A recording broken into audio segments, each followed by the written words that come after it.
We have yet another hotfix for Soulmask that came out on June 20th, 2024. This is hotfix number 5. So we've had 5 updates since the release on May 31st. I think they are working really hard to make sure that this game is optimized and playable for everyone.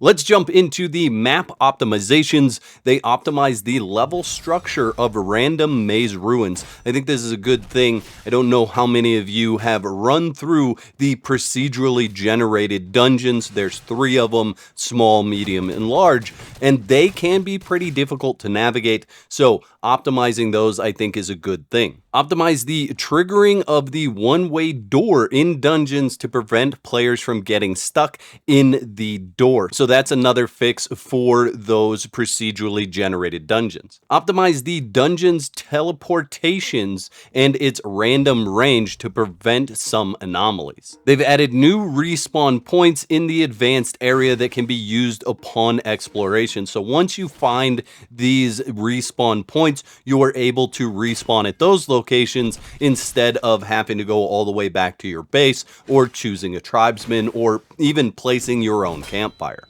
Experience optimizations, and now when they say experience optimizations, they mean the experience you're going to have in the game, not the experience that you gain to level up in the game. So the first one here is for tribesmen, enhance their survival capabilities. Regardless of their deployed states, upon feigned death, auto recover of deployed tribesmen will be much faster. I think this is a good change, a good step in the right direction for deployed tribesmen. I still think there's a lot of work that needs to be done with that AI, but at least we're seeing some changes coming to that. The disease duration has changed from permanent to 300 seconds.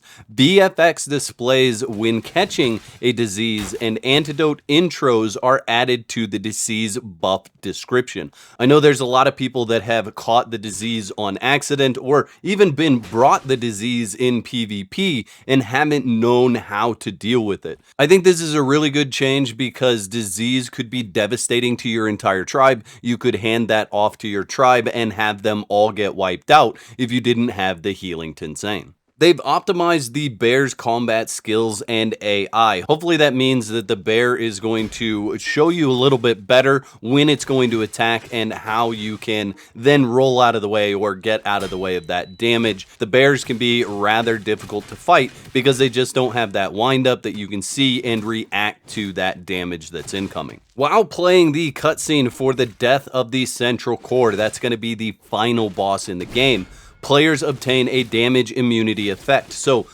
during that cutscene, there were some things happening in that cutscene that would allow the player to take damage and even die. So it's good that there is player immunity during that cutscene so that you don't die as a result of beating the central core. The random chance for some of the non-golden masteries has been increased. So these are the non-legendary masteries, but as I've been going through and playing and seeing those masteries pop up, I felt like a lot of them were the same a lot of the time. So it's going to be good to see some of those more rare ones that aren't legendaries pop up in the list. Invulnerability has been added while repairing nodes in the pyramid to prevent interruption. So this is likely a PvP issue that was happening where someone would be upgrading their mask and then someone else would attack them while they're doing that and in that animation. So I think it's good that there's damage immunity in there.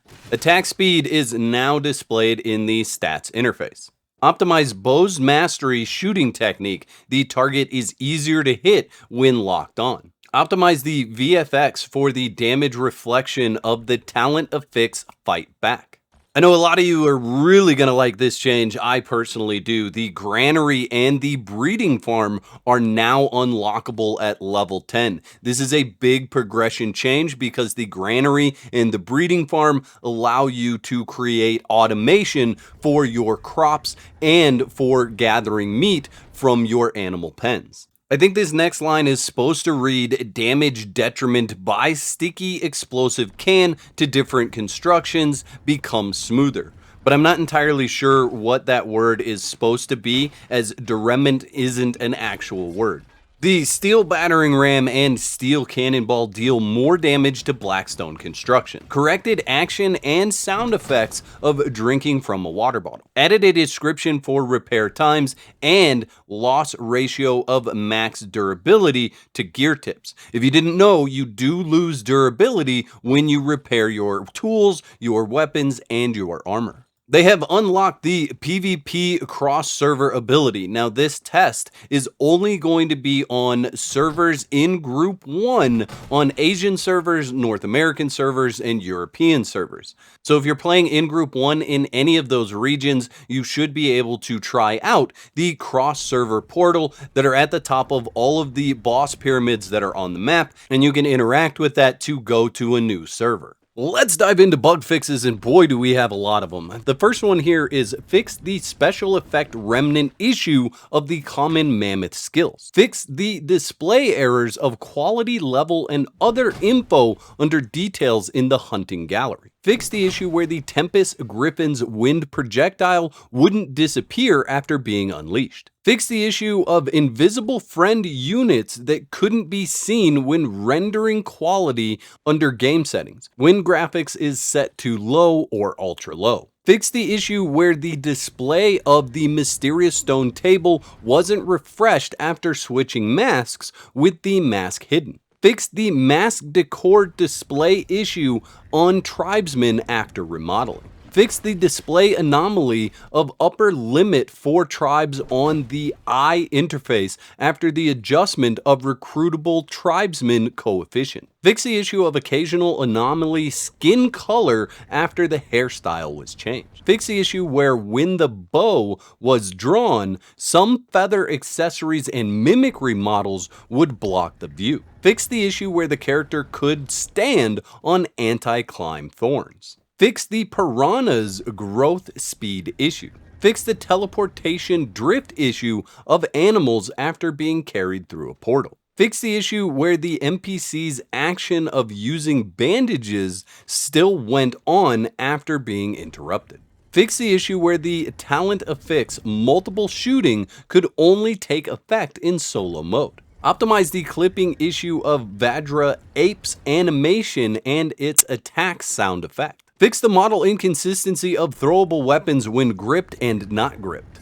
Fix the issue where Mind Heart Unison, Bloodbath Recovery, and some other talent affixes couldn't be triggered when facing animals or machine. Fix the issue where the barbarians with Likes Defecation affix could trigger the continuous effect when entering the outhouse, but the effect would be removed instantly when they left the outhouse. Fix the issue where barbarians with the Likes Dancing affix could trigger continuous effect when dancing, but the effect would be removed the instant they stopped dancing. Fix the action play anomaly of the executed when the barbarian was executed with a backstab. Fix the issue where players might get stuck in models after being caught and thrown by the boss's grab skill. Fix the absence of the footstep sound effect when riding an ostrich. Fix the inconsistency between the displayed number and the actual number of turkeys in a turkey coop. Fix the issue where the lighting module would reactivate when getting on and off of the mount. Fix the vibration issue of sprint while auto advancing.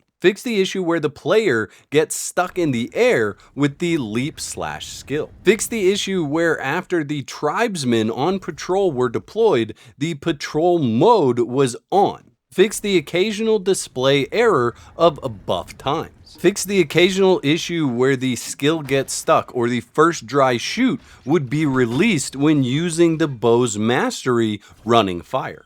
Fix the occasional animation issue of character execution. Fix the issue where players could enter the interior of mountains by climbing. Optimize the monster quantity in the dungeon ruins.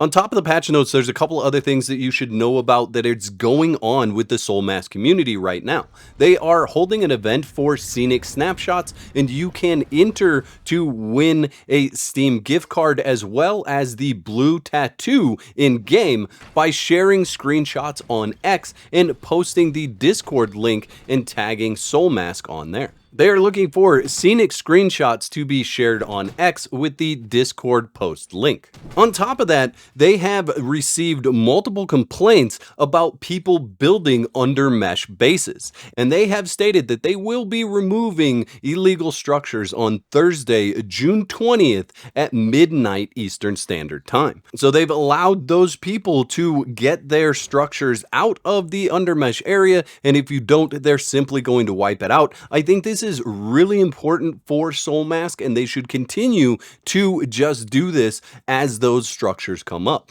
When they see an undermesh structure, there should be no warning going forward, and they should just remove that structure instantaneously. They are going to continue to fix those areas, making it so that people can't do this in the first place.